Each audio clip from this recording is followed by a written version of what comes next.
Hey, vegans in the wild over 50. So I get requests to show the finished product because I always snarf it down before I get a chance to take a video. So these are too hot to eat. So um, I think in this chintzy little oven that I have, it's not like my nice one I used to have.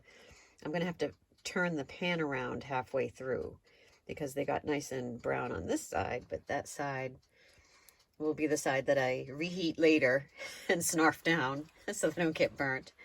And then I have these three that are about to go in, and I can almost always find these full-size parchment muffin cups, muffin tin liners.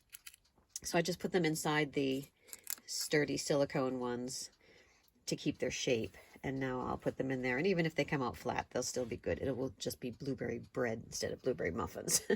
All right, everybody stay wild and stay vegan.